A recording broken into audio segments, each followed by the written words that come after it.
సంఘములోనికి వస్తున్న నీవు దేని యందు నిలబడ్డావు? దేని మీద నిలబడ్డావు? దేన్ని అంగీకరించావు? సువార్తను అంగీకరించావా, లేకపోతే ఇంకేమన్నా అంగీకరించావా? సువార్తను కాకుండా నీకు ఏదైనా అంగీకరిస్తే, నువ్వు దేని యందని నిలబడితే నీ విశ్వాసం వేస్ట్ అయిపోతుంది అంటున్నాడు. అందుకే కొరింథీ సంఘాన్ని హెచ్చరిస్తూ చెప్తున్న మాట ఏంటంటే, మీరు దాన్ని అంగీకరించారు, దాని యందే నిలిచి ఉన్నారు. ఒకవేళ దాని యందు మీరు నిలబడకపోతే మీ విశ్వాసం వ్యర్థమవుతుందని చూడండి. వ్యర్థమైతేనే గాని అన్నాడు. నేను చెప్పిన మాట ఎలాంటిదంటే మీ విశ్వాసాన్ని నిలబెట్టేది. ఒకవేళ మీ విశ్వాసం వ్యర్థమైతే నేను ఏ ఉపదేశ రూపముగా సువార్త మీకు ప్రకటించుతునో ఆ ఉపదేశమును మీరు గట్టిగా పట్టుకొన్న ఎడల అన్నాడు. చూడండి, మీ విశ్వాసం వ్యర్థం కాకపోతే నేను చెప్పిన ఉపదేశాన్ని మీరు గట్టిగా పట్టుకుంటే, ఎలాంటి మాటలు మాట్లాడతారు చూడండి. సువార్త విన్నారట, నెక్స్ట్ అంగీకరించారట, నెక్స్ట్ నిలబడ్డారట, నెక్స్ట్ దాన్ని గట్టిగా పట్టుకున్నారు. అందుకు వాళ్ళు దేవునిలో స్టాండర్డ్గా ఉన్నారు. ఇంతకీ ఎందుకు ఈ సువార్త, ఎందుకు ఇంత స్ట్రాంగ్గా దీన్ని పట్టుకోవాలి? దీని మీద ఎందుకు నిలబడాలి? దీన్నే గట్టిగా ఎందుకు పట్టుకోవాలంటే చెబుతున్నమాట చూడండి. ఆ సువార్త వలనే మీరు రక్షణ పొందువారై ఉందురు అన్నాడు. చూడండి, దేని వల్ల రక్షింపబడతాం? చాలా మంది అంటారు చూడండి, రక్షణ తీసుకున్నారా అని అడగగానే సమాధానం వస్తుంది, ఏమని? తీసుకున్నామండి. రక్షణ తీసేసుకుంటే రాదు, రక్షణ పొందుకోవాలి. మనం రక్షణ తీసుకున్నారని అడగగానే తీసుకున్నామని ఎలా చెప్తున్నాం? మనం రక్షణ తీసుకున్నాను అని ఎవరైతే సమాధానం చెప్తున్నారో దేని బట్టి చెప్తున్నారు? దేని బట్టి చెప్తారు చెప్పండి? బాప్తిజం తీసేసుకున్నాం అనుకోండి, వెంటనే మన ఫీలింగ్ ఏంటి? రక్షణ నేను పొందేశాను, రక్షణ తీసేసుకున్నాను, రక్షణలో ఉన్నాను అంటే బాప్తిజం తీసుకోగానే మన ఫీలింగ్ ఏంటంటే నేను రక్షణలోనికి వచ్చేసాను, నేను రక్షణలోనే ఉన్నాను, నేను రక్షింపబడ్డాను. ఇది మన ఫీలింగ్. అందుకే బాప్తిజం తీసుకోగానే బల్లా కార్యక్రమంలో పాల్గొనగానే మన ఫీలింగ్ ఏంటంటే నేను రక్షింపబడ్డా, నేను రక్షింపబడ్డా, నేను రక్షింపబడ్డా. సరే, అయితే నువ్వు బాప్తిజం తీసుకున్నావు కదా, దేని బట్టి తీసుకున్నావు? ఏ ఉపదేశాన్ని బట్టి తీసుకున్నావు? సువార్తను బట్టా, లేకపోతే ఇంకేమన్నా విని తీసుకున్నావా? నువ్వు సువార్తను బట్టి తీసుకుంటే సువార్త వల్ల రక్షింపబడతావు. మీరు గమనించండి, సువార్త కాకుండా దేన్ని బట్టి మీరు రక్షణ తీసుకున్నా, అంటే బాప్తిజం తీసుకున్నా, మీరు రక్షింపబడరు, మీరు రక్షణ పొందరు. నేను వేరే దాన్ని బట్టి దేని బట్టి తీసుకున్నాడు? చాలా వాటిని బట్టి తీసుకుంటాం మనం. చాలా మందికి సువార్త తెలీదు. మరి దేని బట్టి తీసుకున్నారంటే, మీరు ఎలా బాప్తిజంలోకి వచ్చారంటే ఆ రోజు వాళ్ళ సాక్ష్యం చెప్పారండి, ఆ సాక్ష్యాన్ని బట్టి ఏమైపోయాను? రక్షింపబడ్డా. ఎవరో చెప్పిన సాక్ష్యం. సాక్ష్యం అంటే ఏంటి? వాళ్ళ జీవితాల్లో దేవుడు ఏదో కార్యం చేశాడు, ఆ కార్యాన్ని వీళ్ళు స్టేజీ మీద చర్చిలోనూ ప్రకటించారు. దేవుడు అలాంటి కార్యం నా బతుకుల్లో కూడా చేస్తాడని చెప్పి నేనేం చేశాను? రక్షింపబడ్డా, బాప్తిజం తీసేసుకున్నాను. దేవుడు అలా అప్పులు తీర్చేశాడట, నాకు అప్పులు ఉన్నాయి, తీర్చేయాలని చెప్పి ఏం చేశాను? బాప్తిజం తీసుకున్నాను. దేవుడు వాళ్ళ పిల్లలకు పెళ్లి చేశాడట, మా పిల్లలకు కూడా పెళ్ళి అవ్వాలంటే ఏం చేశాను? బాప్తిజం తీసుకున్నాను. దేవుడు వాళ్ళకి పిల్లల్ని ఇచ్చాడట, నాకు పిల్లలు కావాలని ఏం చేశాను? బాప్తిజం తీసుకున్నాను. నేను బాప్తిజం తీసుకున్నాను. వాళ్ళకి బాప్తిజం తీసుకోగానే ఉద్యోగం వచ్చిందట, నేను బాప్తిజం తీసుకున్నాను, ఉద్యోగం కోసం ఎదురు చూస్తున్నాను. ఏంటి, ఇలాంటి సాక్ష్యాలను బట్టి బాప్తిజం తీసుకునే వాళ్ళు ఉన్నారా లేరా? బోళ్ళంతమంది ఉన్నారు. ఇంకా చెప్పాలంటే కొన్ని సంఘాల్లో వేళ ఎక్కువ కనబడుతుంటారు. వీళ్ళ సువార్త పని లేదు, సువార్త అక్కర్లేదు. ఇంకా చెప్పాలంటే కొంతమంది దర్శనాల కోసం బాప్తిజం తీసుకుంటారు. నేను బాప్తిజం తీసుకుంటే దర్శనాలు వస్తాయట, లేకపోతే ఎవరో ఒక ఆవిడ దర్శనంలో చెప్పిందట. ఈ దర్శనాల కోసం, ఆ దర్శనాల కోసం దర్శించేవాళ్ళు కొంతమంది ఉన్నారు. అందుకే ఎవరికో దర్శనం వస్తుంది అనుకోండి, అక్కడ క్యూ కట్టి మరి వెళ్తాం మనం. ఏదో ఒక రోజు సెలెక్ట్ చేసుకుని వాళ్ళు సెలెక్ట్ చేసిన రోజున రమ్మంటే వెళ్ళి క్యూలో నుంచి ఉంటాం. పైగా ఇదిగో నీ కోసం నేను ప్రవచనం చెప్పాలంటే, దర్శనం చూడాలని నువ్వేం చేయాలి? బాప్తిజం తీసుకోవాలంటే ఆవిడ దర్శనం రావడం కోసం మనం ఏం చేస్తాం? బాప్తిజం తీసుకుంటాం. ఇలా బాప్తీసాలు రకరకాల కారణాలు బట్టి తీసుకునే వాళ్ళు ఉన్నారు. రకరకాల కారణాలు బట్టి. ఇలా నువ్వు ఏ కారణం బట్టి తీసుకున్నా నువ్వు రక్షింపబడవు. సువార్తను బట్టి తీసుకోవాలి. అంటే దర్శనాలు బాప్తీసం తీసుకున్న వాళ్ళకే కాదు, తీసుకున్న వాళ్ళకి కూడా వస్తాయి. భక్తులకే కాదు, భక్తిహీనులకు కూడా వస్తాయి. నీతిమంతులకే కాదు, పాపులకు కూడా వస్తాయి. దర్శనాలు రావా? మీరు గమనించండి, ఐగుప్తులో 7 ఏళ్ల పాటు సమృద్ధి అయిన పంట పండుతుంది, 7 ఏళ్ల పాటు కరువు వస్తుందన్న దర్శనం ఎవరికి వచ్చింది? ఎవరికి వచ్చింది? యేసేపు గారికి వచ్చిందా? మీకు దాన్నం అమ్మ, యేసేపు గారికి రాలా. మరి ఎవరికి వచ్చింది? ఫరోకి వచ్చింది. ఫరో ఎవడు? భక్తుడా? ఫరో భక్తుడు కాదు, ఫరో దేవుని సంబంధి కాదు. మరి ఎవరికి వచ్చింది దర్శనం? ఫరోకి వచ్చింది. కానీ అర్థం చెప్పింది ఎవరు తెలుసా? యేసేపు చెప్పాడు. అంటే దర్శనాలు దేవుని పిల్లలకు కాకుండా బయట వాళ్ళకి కూడా వస్తాయంటే వస్తాయి. ఎందుకు రావు? ఎందుకు రావు? 4 సామ్రాజ్యాల గురించిన దర్శనం ఎవరికి వచ్చింది తెలుసా? ఎవరికి? దానియేలుకి వచ్చింది. నేను చెప్పకండి, నెబుకద్నెజరుకు వచ్చింది. నెబుకద్నెజరుకు వచ్చింది. నెబుకద్నెజరుకు వచ్చింది. దాని అర్థం ఎవరు చెప్పారు తెలుసా? దానియేలు. అంటే దర్శనాలు ఎవరికి కూడా వస్తాయి? పాపులకు కూడా వస్తాయి. దర్శనాలు బయట వాళ్ళకు కూడా వస్తాయి.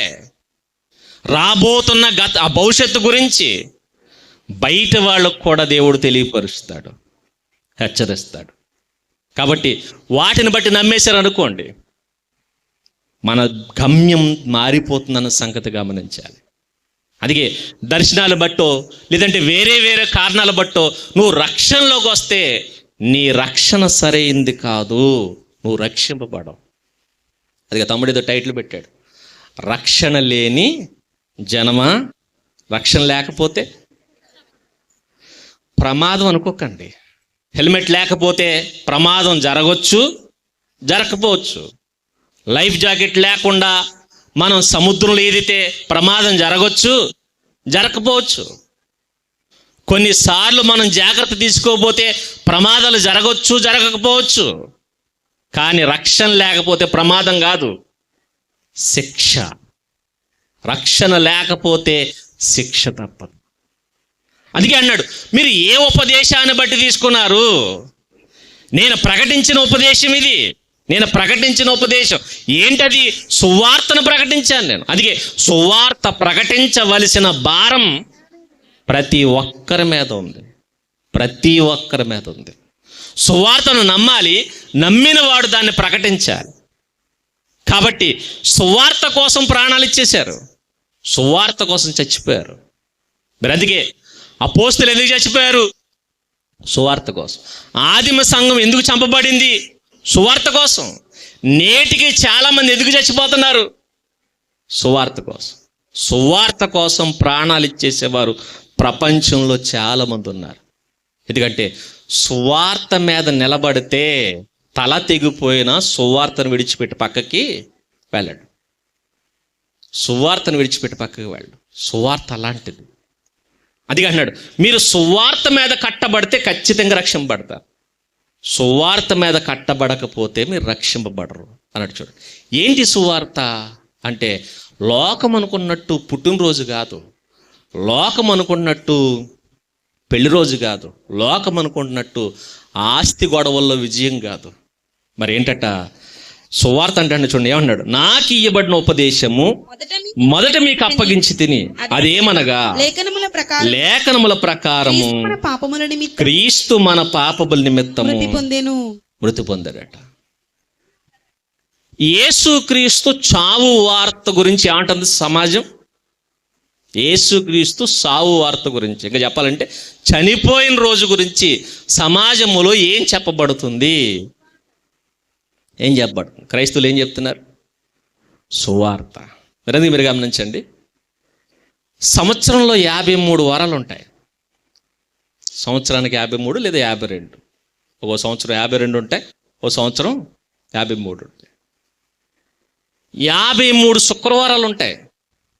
కానీ 53 శుక్రవారాలు 52 శుక్రవారాలు మామూలు శుక్రవారాలట, ఒక శుక్రవారం మాత్రం, ఏ శుక్రవారం? శుభ శుక్రవారం అంట. 52 శుక్రవారాలు మామూలు శుక్రవారాలు. అవి కేవలం ఫ్రైడేస్ మాత్రమే. వీకెండ్ ముందు వచ్చే రోజు మాత్రమే. కానీ ఒక వారం చూశారు, ఆ వారం మాత్రం ఇది శుక్రవారం మాత్రమే కాదు, ఈ శుక్రవారం శుభ శుక్రవారం అని చెప్పారు. అదే మనం చేసుకున్నాం ఈ నెలలోనో మనం ముందు నెలలోనో. గుడ్ ఫ్రైడే 29 మార్చి. 29వ తారీఖున ఏం జరిగింది? Good Friday. ఏం జరిగింది ఆ రోజు? ప్రభు చనిపోయాడట. ఇదేంటండి? ఎవరైనా చనిపోతే ఏం చేయాలి? దుర్వార్త అనాలి. కానీ నాడు శిష్యులు దాన్ని ఏం చేశారు తెలుసా? సువార్తగా ప్రకటించారు. ఎవరైనా చనిపోతే ఆ రోజుని దుర్రోజుగా లేదా దుర్దినంగా మనం డిక్లేర్ చేసి పెట్టుకుంటాం. ఈరోజు చెడ్డ రోజు, ఈరోజు బ్లాక్ డే, ఈరోజు చాలా చీకటి దినం అని ఎలాగైతే పేరు పెట్టుకుంటామో, కానీ ప్రభువు చనిపోయిన రోజు చీకటి దినం కాదట. మరే రోజు? వెలుగు రోజు, శుభ శుక్రవారం అట. ఇదేంటంటే, పోనీ చనిపోయిన ఆయన మంచోడా చెడ్డోడా? పోనీ ఒక రాక్షసుడు చచ్చిపోయాడు అనుకోండి, ఈరోజు మేలు జరిగింది అనుకోవచ్చు. కానీ చనిపోయింది ఎవరు? ప్రపంచ పేదల ఆకలి తీర్చినవాడు. ఇంకా చెప్పాలంటే ప్రపంచాన్ని కలిగించిన వాడు చనిపోయాడు. ప్రపంచాన్ని కలిగించిన వాడు చనిపోతే ఇది దుర్దినం అని చెప్పాలి. కానీ ప్రపంచానికి వాడు చెప్పిన మాట ఏంటో తెలుసా? ఈ రోజు శుభదినం. ఇదేంటంటే ప్రభువు చనిపోయిన రోజు శుభదినం అట. ఎలా శుభదినం అంటే శుభదినం అంతే. ఆ రోజు శుభం జరిగింది. ఎవరికి? దేవదూతలకు కాదు. ఆ రోజు శుభం జరిగింది దేవదూతలకు కాదు. ఆ రోజు శుభం జరిగింది పరలోకవాసులకు కాదు. ఆ రోజు శుభం జరిగింది ప్రకృతికి కాదు. ఆ రోజు చనిపోయినప్పుడు, ప్రభువు చనిపోయినప్పుడు సూర్యుడు అదృశ్యమైపోయాడు, చంద్రుడు కనబడకుండా వెళ్ళిపోయాడు, నక్షత్రాల జాడ లేదు, కొండలు కూడా ఏమైపోయినాయట? బద్దలైపోయినాయట. భూమి గజగజ వణిగిపోయింది, ప్రకృతి మొత్తం గజగజ వణిగిపోయింది. అంటే ప్రకృతికి కాదు శుభం, పరలోకానికి కాదు శుభం, పశువులకు కాదు శుభం. మరి ఎవరికి శుభం? కేవలం ఒక మనిషికి మాత్రం ఆయన చనిపోవడం శుభం.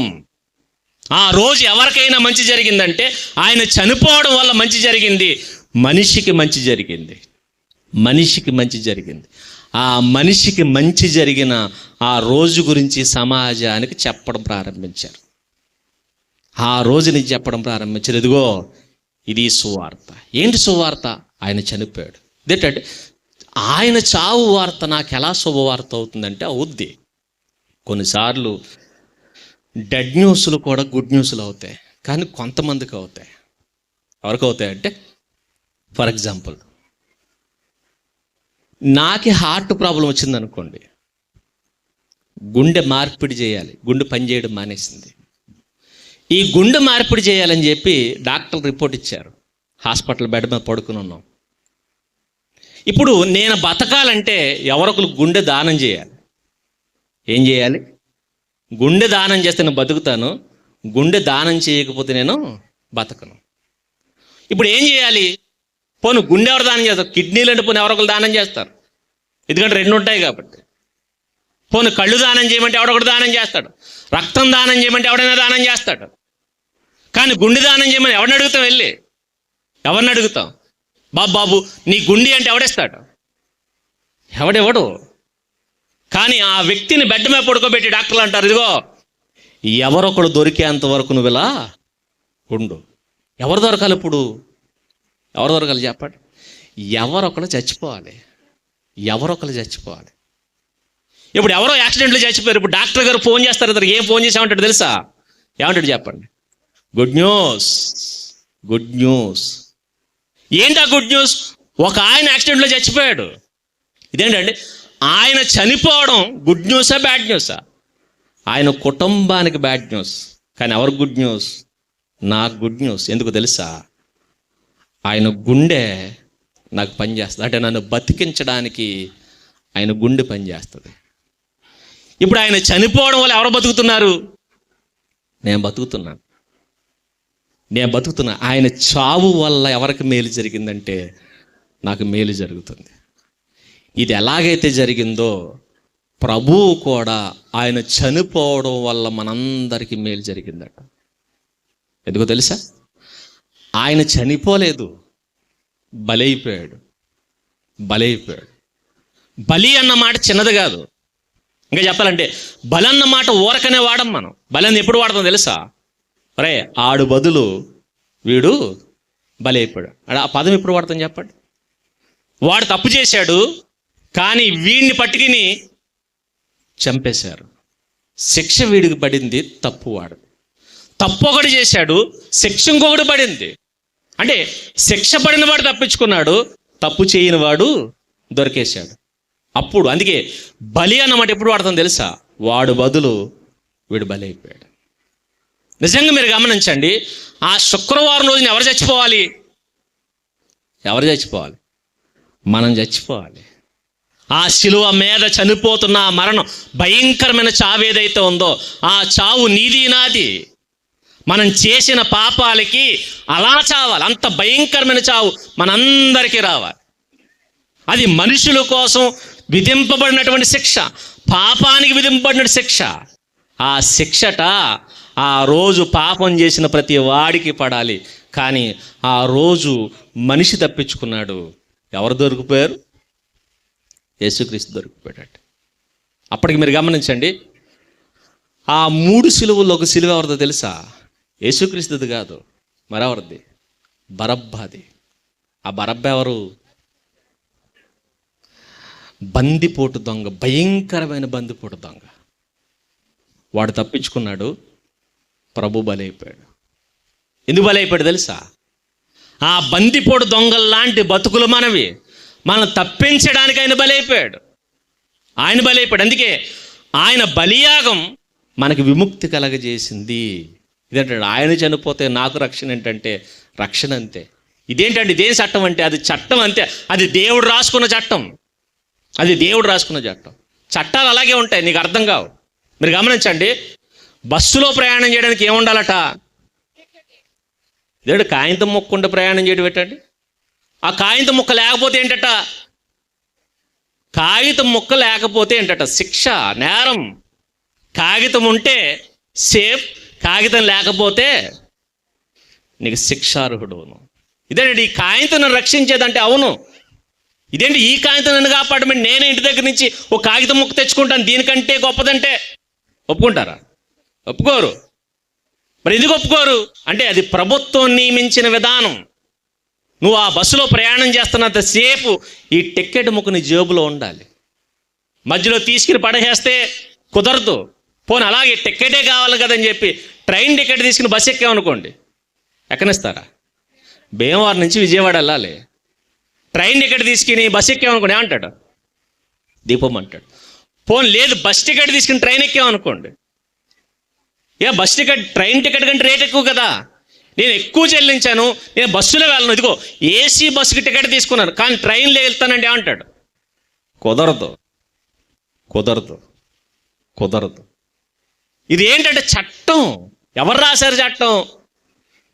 మనుషులు రాసుకున్నటువంటి చట్టం. కానీ ఇదెవరు రాశారు తెలుసా? దేవుడు రాసినటువంటి చట్టం. నిన్ను కలిగించిన వాడు రాసిన చట్టం ఏంటో తెలుసా?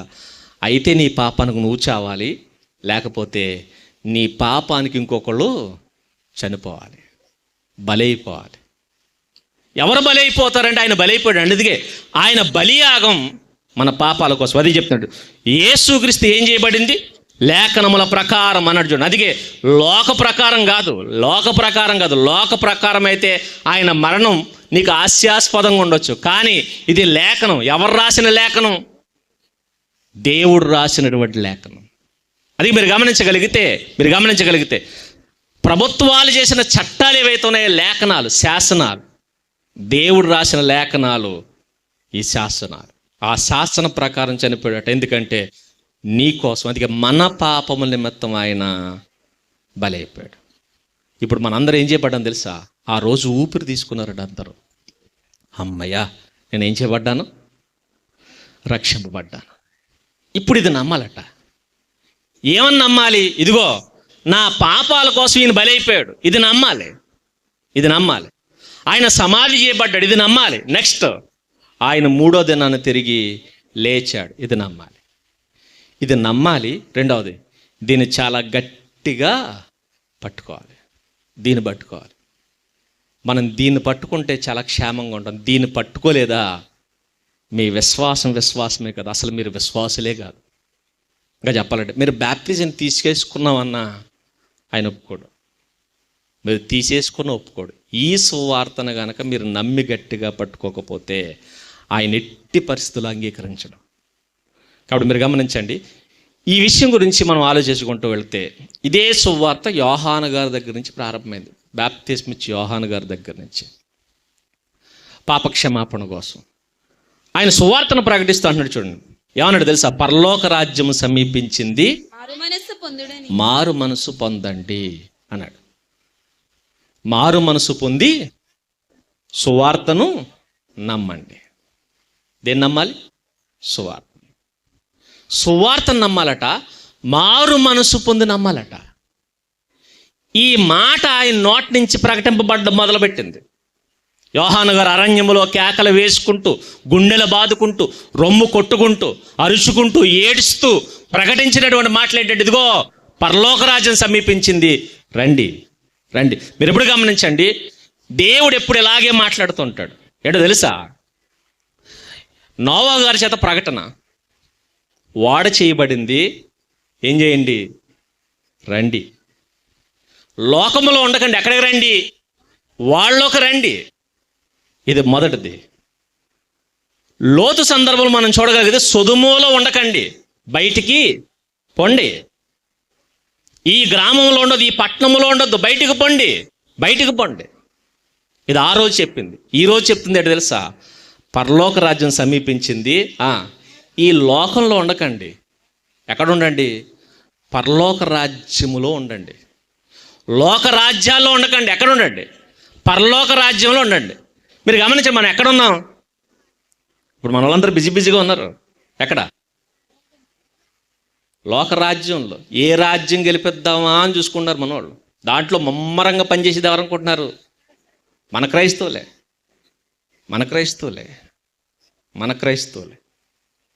కొన్ని విషయాలు మాట్లాడితే బాగోదు కానీ ఏడుస్తారు, కానీ కొన్ని విషయాలు చెప్పాలి.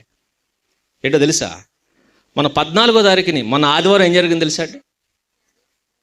ఏం జరిగింది? ఆ రోజు ఒక ఆయన జయంతి. ఎవరిది? అంబేద్కర్ గారి జయంతి. ఆయన గొప్పోడు, చాలా మంచోడు, నేను కాదంటలా. ఆయన మనకి చాలా మేలు చేశాడు, భారతదేశానికి చాలా మేలు చేశాడు, నేను ఒప్పుకుంటాను. ఆయన చాలా ఉన్నతమైన వాడు, నేను ఒప్పుకుంటాను. ఆయన గౌరవించాలి, సన్మానించాలి, ప్రేమించాలి, ఒప్పుకుంటాను. కానీ దేవుని కంటేనా? మీరు గమనించండి. మరి మీ గ్రామంలో ఏం జరిగిందో నాకు తెలియదు, కానీ నేను చూసిన గ్రామాల్లో ఏం జరిగిందో తెలుసా? ఆ రోజు ఆదివారం ఆరాధన జరుగుతున్నా, బయట మైకులు వేసుకుని JBL బాక్సులు పెట్టుకుని డ్యాన్సులు వేశారు. ఎవరు తెలుసా? ఎవరు? మన క్రైస్తవులు. బాక్సులు పెట్టుకుని, JBL బాక్సులు పెట్టి సినిమా పాటలు పెట్టుకుని పక్కన ఆరాధన జరుగుతుంది. పక్కన మందిరాల ఆరాధన జరుగుతుంటే అక్కడ ఆర్గనైజింగ్ చేసింది ఎవరు తెలుసా? సంఘ పెద్దలు, చర్చిలో ఎల్డర్స్. వీళ్ళందరూ మళ్ళా ప్రాముఖ్యమైన పాత్ర వహించే వాళ్ళు. ఎక్కడున్నారు వీళ్ళు? ఆరాధనలో లేరు. మరి ఎక్కడున్నారు? ఏ ఆరాధన అయిపోయిన తర్వాత చేయకూడదు? నువ్వు చెయ్యాలనుకున్నావు, చెయ్యాల్సింది ఎప్పుడు చేయొచ్చు? మొదటి ప్రియారిటీ ఎవరికి ఇవ్వాలి చెప్పండి? మనం క్రైస్తవులుగా మొదటి ప్రియారిటీ ఎవరికి ఇవ్వాలి? నేను చెయ్యొద్దని చెప్పట్లా, చేయండి. ఎంత గొప్పగా చేస్తారో అంతకు మించి చేయండి, గౌరవించండి, అభిమానించండి. కానీ దేవుణ్ణి ఆరాధించడం పక్కన పెట్టేసి, మరి పోనీ కనీసం ఆరాధన జరుగుతున్నప్పుడు మైక్ కూడా ఆపలేదు. అక్కడ పాటలు వినబడుతూనే ఉన్నాయి, అక్కడ వాక్యం వినబడుతూనే ఉంది. వీళ్ళ కేకలు, ఫుల్గా తాగేసి డ్యాన్సులు. ఒకప్పుడు చేసేవారు, మన వాళ్ళు చేసేవారు. కానీ ఏం చేసేవారు తెలుసు? ఒకవేళ ఆదివారం వస్తే ఆ రోజు ఆరాధన అయిపోయేంత వరకు అక్కడికి వెళ్ళేవారు కాదు. ఆరాధన అయిపోయిన తర్వాత ఆ కార్యక్రమం పెట్టేవారు. మరి ఇప్పుడు ఇలా అయిపోయింది. మనందరం ఎవరో తెలుసా? రక్షింపబడిన రక్షక సమూహం మనందరం. చర్చిలో ఆరాధన చేసేవాళ్ళు ఎక్కడున్నారు? ఎక్కడ తిరుగుతున్నారు? ఏం చేయాలి వెళ్ళి? మీరు అందుకే పార్టీల జెండాలు పట్టుకుని తిరిగేది ఎవరు తెలుసా? క్రైస్తవులు. ఇంకా చెప్పండి, దరిద్రం ఏంటంటే పాస్టర్లే భుజానేసి తిరుగుతున్నారు జెండాలు. ఇదిగో ఈయనకు ఓటేయండి, ఆయనకి ఓటేయకండి. నీది ఏ రాజ్యం? ఏ రాజ్యంలోనో చెప్పు నువ్వు. నీది ఏ రాజ్యంలోనో? పరలోక రాజ్యం సమీపించింది, మీరు దానిలో ప్రవేశించండి అని నాడు యోహాను గారు ప్రారంభిస్తే ఎప్పటికీ చాలామంది రాలా. వచ్చామనుకున్నారు అంతే. వచ్చేసాం. ఏం తీసేసుకున్నాం? బాప్తీసం తీసేసుకున్నాం. కాబట్టి ఏమైపోయాం మేమందరం? రక్షణ వచ్చేసింది. కానీ నీకు తెలియదు ఏంటంటే ఆ రాజ్యంలో ఇంకా ప్రవేశించలేదు. ఎప్పుడు ప్రవేశిస్తుందో తెలుసా? సువార్తను నమ్మితే ప్రవేశిస్తాం. ఏంటా సువార్త? ఆయన చనిపోయాడు, సమాధి చేయబడ్డాడు, తిరిగి 3వ దినాన లేపబడ్డాడు. ఈ ప్రకటన జరుగుతుందట. ఆ ప్రకటన జరుగుతున్నప్పుడు కొంతమంది వచ్చి బాప్తీసం తీసుకోవడానికి వచ్చారంటే, నేడు మనమైతే బాప్తీసం ఎవరైనా తీసుకుంటానంటే ఎగురు గంతేస్తాం. ఇంకా చెప్పాలంటే పెద్దోళ్ళు బాప్తీసం తీసుకుంటారంటే ఇంకా ఎగురు గంతేస్తాం. దరిద్రం ఏంటంటే మరి మన వాళ్ళు ఎలా ఇచ్చేస్తున్నారు నాకు అర్థం కావట్లేదు. ఆయన ఎవరో పవన్ కళ్యాణ్ గారు మాట్లాడుతూ అంటున్నాడు, నేను బాప్తీసం తీసేసుకున్నాను. చంద్రబాబు నాయుడు గారు అంటున్నారు, నేను బాప్తీసం తీసేసుకున్నాను. లోకేష్ గారు అంటున్నాడు, నేను బాప్తీసం తీసేసుకున్నాను. రజనీకాంత్ గారు అంటున్నాడు, నేను బాప్తీసం తీసేసుకున్నాను. వీళ్ళందరూ బాప్తీసం తీసేసుకున్నారట. అంటే వీళ్ళందరూ ఏం చేయబడ్డారు చెప్పండి? ఏం చేయబడ్డారు? రక్షణ పడిపోయారా? ఇలాంటి వాళ్ళు వచ్చి మనల్ని బాప్తీసం అడగగానే ఇచ్చేవాడు పొంగిపోతాడు మనకి. ఈరోజు ఏ ప్రభాసం వచ్చి బాప్తీసం అడిగాడు అనుకోండి, ఇస్తున్న ఆయన ఉప్పొంగి గంతులేస్తాడు. ఆయన అమ్మ బాబోయ్, పలానా హీరోకి నేను బాప్తీసం ఇచ్చాను, పలానా ఆయన నేను బాప్తీసం ఇచ్చాను, పలానా నాయకుడు నేను బాప్తీసం ఇచ్చాను. ఇలా బాప్తీసం కోసం ఎవరైనా గొప్పవాడు వస్తే ఉబ్బి తబ్బిబ్బైపోతాం మనం. కానీ ఆ రోజు మీరు గమనించండి ఏం జరుగుతుందో. ఒక గొప్ప నాయకులు వచ్చారండి యోహాను గారి దగ్గరికి బాప్తీసం పొందడానికి. ఏం చేస్తున్నాడు చూడండి. మత్తయి సువార్త 3వ అధ్యాయం. మత్తయి గారు రాసిన సువార్త 3వ అధ్యాయంలో రాయబడుతున్నటువంటి మాటలు. 3వ అధ్యాయం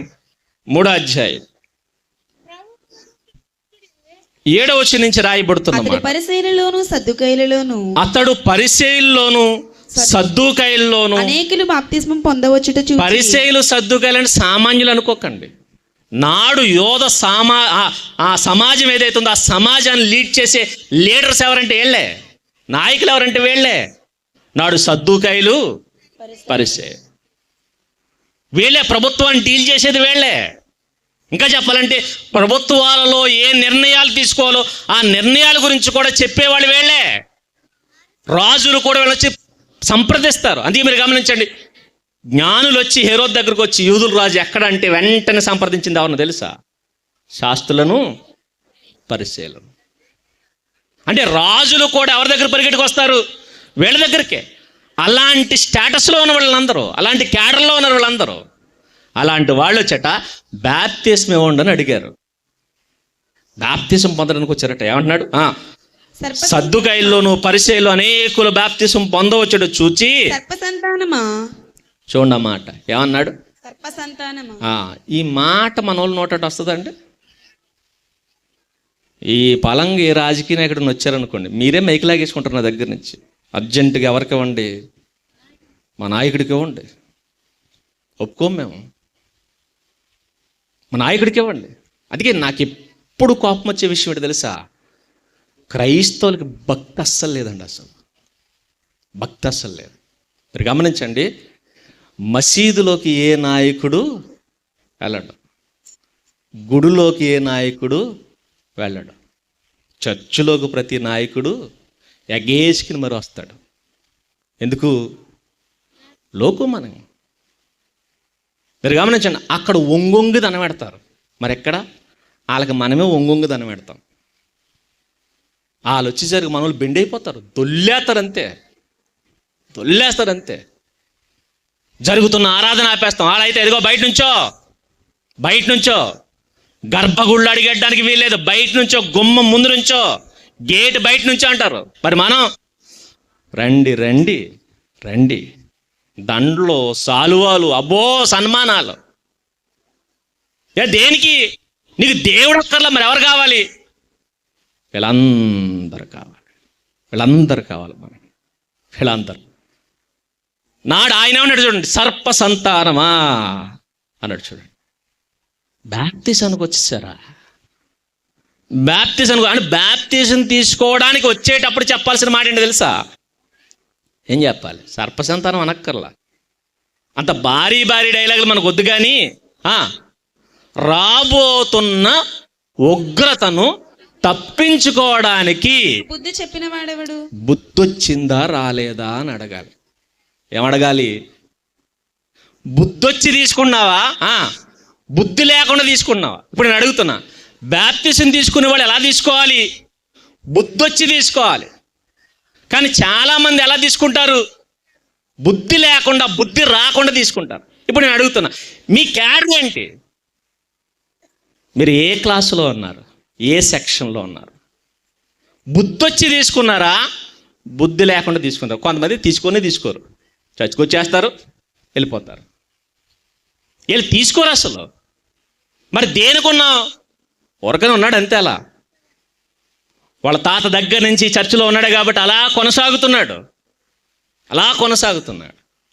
కానీ ఇక్కడ చెప్తున్న మాట ఏంటి? బుద్ధొచ్చి తీసుకున్నావా, బుద్ధి లేకుండా తీసుకున్నావా? అంటే బ్యాప్టిజం తీసుకునే ముందు ఏమొచ్చి తీసుకోవాలి? బుద్ధొచ్చి. ఏంటి ఆ బుద్ధి? రాబోతుందంట ఉగ్రత, దాన్ని తప్పించుకోవాలంటే ఏం తీసుకోవాలి? బ్యాప్టిజం. ఇప్పుడు చాలామంది ఈ బుద్ధొచ్చి తీసుకుంటున్నారా? లేదు. మరి ఎందుకో తీసుకుంటారో తెలుసా? ఫస్ట్ జాబితా, ఆయన సాక్ష్యం విన్నానండి, వెంటనే నేను కూడా తీసేసుకున్నాను. నీకు బుద్ధి రాలా, మరి ఏమొచ్చింది? ఆశ వచ్చింది, ఆశ కలిగింది. ఇలాంటి ఆశలతో తీసుకునే వాళ్ళు ఉన్నారు, లేదా ఆశయాల కోసం తీసుకునే వాళ్ళు ఉన్నారు తప్ప బుద్ధొచ్చి తీసుకునే వాళ్ళు లేడు. బుద్ధి లేకుండా తీసుకుంటే శిక్ష తప్పదు. బుద్ధొచ్చి తీసుకుంటే శిక్ష తప్పించుకుంటా, బుద్ధి లేకుండా తీసుకుంటే శిక్ష తప్పించుకో. అందుకే వాళ్ళని చూసి అంటున్నాడు, మీకు అసలు బుద్ధి ఉందా? అసలు మీకు బుద్ధి ఎవడు చెప్పాడు? ఎందుకు ఈ మాట అన్నాడు తెలుసా? మనం ఏం నమ్మాలి? ఆయన చనిపోయాడు, సమాధి చేయబడ్డాడు, తిరిగి లేపబడ్డాడు. దీని ద్వారా సమాజాన్ని చెప్పేది ఏంటంటే, మనము చనిపోతాం, సమాధి చేయబడతాం, నెక్స్ట్ తిరిగి లేపబడతాం. లేపిన తర్వాత ఏం చేస్తారండి? ఏం చేయడం అంటే మళ్ళీ పెళ్లి చేస్తారు అనుకోకండి. మళ్ళీ పెళ్ళి ఎవడ చేయడు నీకు. మరి ఏం చేస్తారు? మళ్ళీ పుట్టినరోజు చేస్తారు అనుకోకండి. మరి ఏం చేస్తారు? తీర్పు తీరుస్తాడు. నువ్వు ఏ రోజైతే చనిపోయావో, సమాధి చేయబడ్డావో, నీకు ఇంకో రోజు ఉంది. తిరిగి లేపిన తర్వాత ఏం చేస్తాడు తెలుసా? తీర్పు ఉంది. ఆ తీర్పు ఏంటంటే, నువ్వు మంచోడివైతే మంచి తీర్పు, చెడ్డోడివైతే శిక్ష తప్పదు. ఈ రాబోతున్న ప్రమాదం భూమి మీద బతకుండగా కాదు, మరి ఎప్పుడు? చనిపోయి తిరిగి లేచిన తర్వాత ఏముంది? ప్రమాదం ఉంది. రాబోతున్న ఉగ్రత, అది ఉగ్రత. భూమి మీద ఉగ్రత కాదు, జస్ట్ విపత్తు అంతే. భూమి మీద ఏదొచ్చినా, భూకంపం వచ్చిందా విపత్తు, తుఫాన్ వచ్చిందా విపత్తు, ఏమొచ్చినా విపత్తు. కానీ చచ్చిపోయిన తర్వాత వస్తుంది చూసారు, అదేంటది? ఉగ్రత. అందుకే దేవుడు ఉగ్రత భూమి మీద ఉండగా చూపించడం. మరి ఎప్పుడు చూపిస్తాడు? చచ్చిపోయిన తర్వాత చూపిస్తాడు ఉగ్రత ఏంటో. భూమి మీద ఉండగా కొడతాడంతే, భూమి మీద ఉండగా గర్దిస్తాడంతే, భూమి మీద ఉండగా బుద్ధి చెప్పడానికి ట్రై చేస్తాడంతే. ఉగ్రత మాత్రం చూపించడు. మరి ఉగ్రత ఎప్పుడు చూపిస్తాడు? చచ్చిపోయి తిరిగి లేచిన తర్వాత చూపిస్తాడు. ఈ జ్ఞానం వచ్చినవాడు, ఈ బాబోయ్ చచ్చిపోయిన తర్వాత తిరిగి లేచిన తర్వాత భయంకరమైన ఉగ్రత ఉంది, ఆ ఉగ్రతను తప్పించుకోవడం నేను ఏం చేయాలి అని బ్యాప్టిజం దగ్గర రావాలి. ఆ బ్యాప్టిజం దగ్గర రావడానికి ముందు చెయ్యాల్సిన పనులు ఉన్నాయి. అవేంటో తెలుసా? అవేంటవి? తమ్ముడు వస్తే మీ క్లాప్స్, మీ కరతాళ మధ్య ఏదైనా ఒక టైం సెలెక్ట్ చేసుకోవాలి, ఏదైనా ఒక పికింగ్ సెలెక్ట్ చేసుకొని అప్లోడ్ అయిన తర్వాత కిందకి వస్తే ఇక్కడ పాస్వర్డ్ ఎంటర్ చేయాలి. ఇప్పుడు డౌన్లోడ్ చేసుకొని సెండ్ చేస్తే వాళ్ళకి ఈ ప్రసంగం ఏంటి?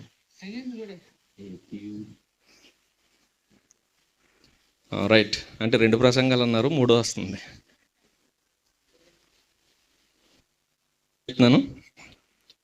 నాకు దరిద్రం ఉంది, మధ్యలో కట్టవద్దు, మర్చిపోతాను, మళ్ళీ మాలకెళ్ళి రావాలి. మీరు చెప్తే ఎక్కడి నుంచి స్టార్ట్ అవుద్ది, లేదంటే మళ్ళీ మొదలుకి వెళ్తాం. చనిపోయిన తర్వాత ఏముంది? తీర్పు ఉంది. ఈ తీర్పును తప్పించుకోవడానికి ఏం చేయాలి? బాప్తిసం. అందుకే ఆయన అన్నాడు చూడండి, మారు మనసు పొంది. అందుకే బాప్తిసానికి ముందట నాడున్న సమాజం అంతా పనిచేస్తుందట. ఏంటా పని అంటే రాయబడుతున్నమాట. ఆరోచన తమ పాపమును ఒప్పుకొనుచు అన్నాడు చూడండి. నదిలో ఎప్పుడైతే యోహాను గారు ప్రకటిస్తున్నారో ప్రజలందరికీ అర్థమైంది తెలుసా? మేము పాపులం, అయ్యో మేము పాపులం అని పాపాలు ఒప్పుకున్నారట. మీరు గమనించండి, ఈరోజు ఆ సిస్టమ్ లేదు, కానీ ఒకవేళ ఈ సిస్టమ్ పెడితే మనలో చాలామంది బాప్తిసం తీసుకో. మీరు ఏ పాపాలు చేశారో ఆ పాపాలని ఈ స్టేజ్ మీద చెప్పండి, తర్వాత మీకు బాప్తిసం ఇస్తాం అన్నాం అనుకోండి, ఏం చేస్తాం? బాప్తిసం మానేస్తాం మనం. ఎందుకంటే అలాంటి నీచమైన పాపాలన్నీ చేసి ఉంటాం మనం. మన పాపాలు మనం చెప్పుకోవడానికి కూడా సిగ్గుచేయటం, చెప్పుకోలేం మనం. అలాంటి భయంకరమైన పాపం మీరు గమనించండి. ఒకవేళ ఒక్కసారి మీ మనసు పెట్టి ఒకవేళ నువ్వు చేసిన పాపాలు బయటికి చెప్పమంటే చెప్పగలమా? ఎవరైనా సరే చెప్పడానికి సిగ్గుతో చేస్తాం మనం. అలాంటి భయంకరమైన పాపాలు చేసాం, అలాంటి భయంకరమైన పాపాలు. కానీ ఆ రోజు ఆ వార్త వినగానే అందరూ వచ్చి గుండెలు బాతుకుంటూ ఒప్పుకున్నారట, అయ్యో నేను పాపిని. ఇప్పుడు ఈ ఇద్దరు పెద్దోళ్ళు వచ్చేసారు. ఎవరు? పరిసయ్యులు, సద్దూకయ్యులు. ఇప్పుడు పరిసయ్యుల దగ్గరికి వెళ్ళి, ఒరే నువ్వు పాపువా అని అడిగారు అనుకోండి. యోహాను గారు నువ్వు పాపువా అంటే అంటాడు తెలుసా? నే పాపినేటి. పరిసయ్యుల ఫీలింగ్ ఏంటి తెలుసా? ప్రపంచంలో మా అంత నీతిమంతులు ఎవరో లేరు. ఇంకా చెప్పాలంటే నీతి అనే దానికి నిదర్శనం మేమే, నిలువెత్తు సాక్ష్యం మేమే. పరిసయ్యుల ఫీలింగ్ ఏంటంటే ప్రపంచంలో మేమే నీతిమంతులం. అదిగే తమ్మును తాము వారు ఏమనుకుంటారు తెలుసా? నీతిమంతులం అనుకుంటారట. ఈ నీతిమంతుడు అనుకునేవాడు ఎక్కడికి వచ్చాడు? ఇప్పుడు బాప్తిసం దగ్గరికి వచ్చాడు. ఇప్పుడు నువ్వు పాపు అని ఒప్పుకోనప్పుడు నీకు బాప్తిసం ఎందుకు? నువ్వు పాపు అని ఒప్పుకోవాలి. అందుకే ఎవడైనా సరే ప్రపంచంలో ఉన్న ప్రతి వాడు పాపే. కొంతమందికి ఈ మాట అంటే ఒప్పుకోరు. మేము పాపులమేంటి? ఎందుకంటే ఇటు దొరకలేదు ఇటు. అందుకే ఇలాంటి కౌరులు చెప్తాడు, మేము పాపులం కాదు. అది ఈ మాట అంటే మేము పాపులమేంటి, మేము పరిశుద్ధులు అన్నారు. నువ్వు పరిశుద్ధుడువా? నీ బతుకి ఎవరికి తెలియదు కాబట్టి పరిశుద్ధుడిగా ముసుగేసుకు తిరుగుతున్నావు. కానీ ఆనాడు కూడా పరిశీలి చేసేవన్నీ పాపాలు, కానీ పైకి ముసుగేంటి తెలుసా? నీతిమంతులమని ముసుగేసుకు తిరుగుతున్నారు. వీళ్ళని చూసి అంటున్నాడు, మీరు సర్ప సంతానం. ఇక రెండో కేటగిరీ అంటే తెలుసా అండి? సద్దూకాయలు జాతి ఏంటంటే సద్దూకాయలు పునరుద్ధానం ఉందని నమ్మరు. 22వ అధ్యాయం మత్తయి రాసిన సువార్త 22వ అధ్యాయం 23వ వచనం. పునరుద్ధానము లేదని చెప్పాడు సద్దూకాయలు. ఆ దినమున ఆయన యొద్దకు వచ్చి. సద్దూకాయలు ఏం చెప్తారట? పునరుద్ధానము లేదు, అంటే చచ్చిపోయిన మనిషి మళ్ళా తిరిగి లేవడు. ఇటు నుంచి ఇలాగే గాల్లో కలిసిపోతాడు, ఇటు నుంచి ఇలాగే మాయమైపోతాడు. చచ్చిపోయిన మనిషి తిరిగి లేవడు. అందుకే పునరుద్ధానం లేదని చెప్తారట. పునరుద్ధానం నమ్మరు వీళ్ళు. మరి నమ్మనుడు ఎక్కడికి వచ్చాడు? బాప్తిసం దగ్గర. ఇప్పుడు నేను అడుగుతున్నా, మీరు ఎందుకు తీసుకున్నారు? పునరుద్ధానం నమ్మి తీసుకున్నారా, నమ్మకుండా తీసుకున్నారా? నమ్మి తీసుకుంటే పాపం చేయరు. ఎందుకో తెలుసా? రేపన్న రోజున మనల్ని ఏం చేస్తాడు? దేవుడు తిరిగి లేపుతాడు. లేపి మన ప్రతి రహస్య పాపనట ఆయన ముఖ ఆ వెలుగు ఏదైతే ఉందో ఆ వెలుగులో బయలుపరుస్తాడట. ఇదిగో ఆ రోజు నువ్వు ఈ పాపం చేశావు, పునరుద్ధానం నమ్మినవాడు భయపడతాడు. పునరుద్ధానం నమ్మినవాడు గజగజ వణుకుపోతాడు. ఎందుకంటే రేపు పొద్దున్న నేను ఒకరు ముందు నిలబడాలి. తప్పు చేయడానికి ఎందుకు చేస్తాను తెలుసా అండి? కోర్టులో నిలబడాలన్న భయం మనకి. అందుకే తప్పు చేయడానికి ఆలోచిస్తాం. ఒకను కొట్టాలన్నా ఎందుకు ఆలోచిస్తారు తెలుసా? కొడితే తీసుకెళ్ళి ఎక్కడ పెడతారు? జైల్లో పెడతారు. జైలుకు భయపడిన వాడు కొట్టడానికి ఆలోచిస్తాడు. అలాగే పునరుద్ధానం నమ్మితే రేపొద్దున దేవుని ముందు నిలబడాలి. దేవుని ముందు నిలబడితే తప్పించుకోగలమా? కోర్టు ముందు నిలబడినా తప్పించుకోవచ్చేమో. దేవుని ముందు నిలబడితే తప్పు చేసి తప్పించుకునే ధైర్యం ఎవరికైనా ఉందా? అందుకే పునరుద్ధానం నమ్మినవాడు పాపం చేయడు, పాపం జోలికి వెళ్ళడు, అలా స్టాండర్డ్గా నిలబడిపోతాడు, అలా స్టాండర్డ్గా. అది మీరు గమనించండి, ఆ పునరుద్ధానం నమ్మారు కాబట్టి అపోస్తలులు పాపము జోలికి వెళ్లకుండా అలా స్టాండర్డ్గా నిలబడిపోయారు. అలా మనలంటోలే. మీరు గమనించగలిగితే ప్రారంభంలో క్రీస్తును సిలువ వేస్తున్నప్పుడు స్త్రీలందరూ వెంబడించారండి. పారిపోయిన వాళ్ళు ఎవరో తెలుసా? ఎవరు పారిపోయి? మీరు ఎప్పుడు నేను అడుగుతున్నా, స్త్రీలు ధైర్యవంతులా, పురుషులు ధైర్యవంతులా? ఈ మాట మీకోసమే, ధైర్యంగా చెప్పండి, పర్లేదు. శిష్యుల కంటే ఎవరు ధైర్యవంతులు అప్పుడు? స్త్రీలు. పారిపోయినటువంటి పిరుకులు ఎవరు తెలుసా? శిష్యులు. ఒకే ఒక్కడండి సిలువ ముందు నిలబడ్డాడు, యోహాను. కానీ ఆయన తిరిగి లేచిన తర్వాత ఏ శిష్యులైతే పారిపోయారో ఆ శిష్యులందరికీ ధైర్యం వచ్చేసింది. ఒకప్పుడు పారిపోయారు, ఆయన సిలువ వేస్తాడే మమ్మల్ని కూడా చంపేస్తారేమన్న భయం. చావంటి వీళ్ళకి భయమే మనలాగా. చావంటి ఎవడికి భయం లేదు చెప్పండి? చావంటి ప్రతి వాడికి భయమే, వాళ్ళకి భయమే. చంపేస్తారేమన్న భయంతో పారిపోయారు. కానీ ఎప్పుడైతే పునరుద్ధానాన్ని చూశారో, చూసిన తర్వాత ధైర్యం వచ్చేసింది. ధైర్యం వచ్చి అంటున్నారు, మేము కన్న వాటిని విన్న వాటిని చెప్పకుండా ఉండలేం. రే, సువార్త చెబితే చంపేస్తామంటే చంపేసుకో, ఎలా పడితే అలా చంపేసుకో. చావుకు తెగించారు. మరి ముందు పారిపోయారు. ముందెందుకు ఆ పెరుగుతానం? పునరుద్ధానం గురించి తెలియదు వీళ్ళకి. పునరుద్ధానం నమ్మిన వాడికి ధైర్యం ఏంటంటే, ఈరోజు చస్తే రేపొద్దున మరలా లేచిపోతాం. అందుకే మీరు గమనించండి, క్రైస్తవులకు చంపేస్తామంటూ ఊపొస్తుంది. అందుకే క్రైస్తవులను చంపేస్తామని బెదిరిస్తాం అనుకుంటారు వీళ్ళందరూ. బెదిరించడం కాదు. క్రైస్తవులు చావంటే ఏంటి తెలుసా? సరదా, చంపే. అందుకే పౌలు గారు అంటాడు, నా మట్టుకైతే బ్రతుకుట క్రీస్తే, చావైతే లాభం. కానీ దరిద్రం ఏంటంటే ఎప్పటికీ క్రైస్తవులకు చావంటే భయం, ఎప్పటికీ క్రైస్తవులకి సమాధులంటే భయం, ఎప్పటికీ క్రైస్తవులకి శవం అంటే భయం, ఎప్పటికీ క్రైస్తవులకి ఈ లోకం అంటే ప్రేమ తప్ప దేవుడు అంటే మాత్రం భక్తి లేదు. ఎందుకు? మనం సువార్త వినలేదు, సువార్తని నమ్మలేదు. ఒకవేళ సువార్త విన్నా, దాన్ని నమ్మినా, దాన్ని గట్టిగా పట్టుకోలేదు. అందుకే మనకు భయం. ఎందుకు మన జీవితాల్లో మాటికి పడిపోతుంది తెలుసా? నువ్వు సువార్తను నమ్మలేదు.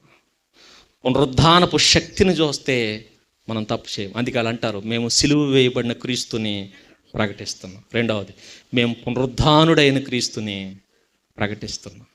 ఆయన చనిపోయాడు, సమాధి చేయబడ్డాడు, తిరిగి లేచాడు. మనము చనిపోతాం, సమాధి చేయబడతాం, తిరిగి లేస్తాం. కానీ రక్షణ లేకుండా, ఎలాంటి రక్షణ అంటే, ముందు బాప్తిసానికి ముందు పశ్చాత్తాపడాలి. నేను పాపినని ఒప్పుకోవాలి. ఒప్పుకున్నాడు అర్థం ఏంటో తెలుసా అండి? పశ్చాత్తాపడ్డాడు మళ్ళీ ఇంకోసారి ఆ తప్పు చేయడు. అయ్యో తప్పు అయిపోయింది, పశ్చాత్తాపడ్డాడు. చూడండి, ఈ ఒక్కసారికి నన్ను క్షమించి నేను ఇంకెప్పుడు ఈ తప్పు చేయనంటాడు. ఇది పశ్చాత్తాపం. ఫస్ట్ పశ్చాత్తాపడాలి. రెండవది మారు మనసు పొందాలి. మూడవది బాప్తిజం తీసుకోవాలి. నాలుగవది మారు మనసుకు తగిన ఫలం ఫలించాలి. ఈ 4 పునరుద్ధానం లేదా సువార్తను నమ్మిన వాడు చేస్తాడు. సువార్తను నమ్మని వాడు వీటిలో ఏదో ఒకటి చేస్తాడు. మనకి ఈజీగా ఉండేది ఏంటంటే బాప్తిజం. అందుకే బాప్తిజం తీసుకుని రొట్టె బల్ల తీసేసుకుంటాం, ఆ రొట్టె ద్రాక్షరసం తీసేసుకుంటాం. అది ఈజీగా ఉంటుంది కాబట్టి తీసేసుకుని మేము అనుకున్నాం, నేను రక్షణ పొందేశాను. కానీ ఆయన అంటాడు, మీరు రక్షింపబడలేదు. సువార్తను నమ్మి పౌలు గారు అన్నాడు, మీరు దాన్ని అంగీకరించారు, మీరు దాని మీదే నిలబడ్డారు, మీరు దాన్ని గట్టిగా పట్టుకున్నారు. మీ విశ్వాసం వ్యర్థం కాకుండా చూసుకోండి. ఒకవేళ దీన్ని వదిలేశారా, మీ విశ్వాసం వ్యర్థం. కాబట్టి ఏది నమ్మారో, మీరు రక్షింపబడ్డారో రక్షింపబడలేదో చూసుకోండి. మరలా ఆ సువార్త వల్లనే మీరు రక్షణ పొందువారై ఉందురు. సువార్త వల్లనే రక్షింపబడతాం, సువార్త మీదే నిలబడతాం. కాబట్టి అలాంటి రక్షణ మనందరికీ అనుగ్రహించాలి. ఆ రాబోతున్న ఉగ్రత నుంచి మనం తప్పించుకోవాలి. ఎందుకంటే ఆ ఉగ్రత గురించి ప్రత్యేకంగా నేను చెప్పాల్సిన అవసరం మీకు లేదు, మీకు అందరికీ తెలుసు అనుకుంటున్నాను.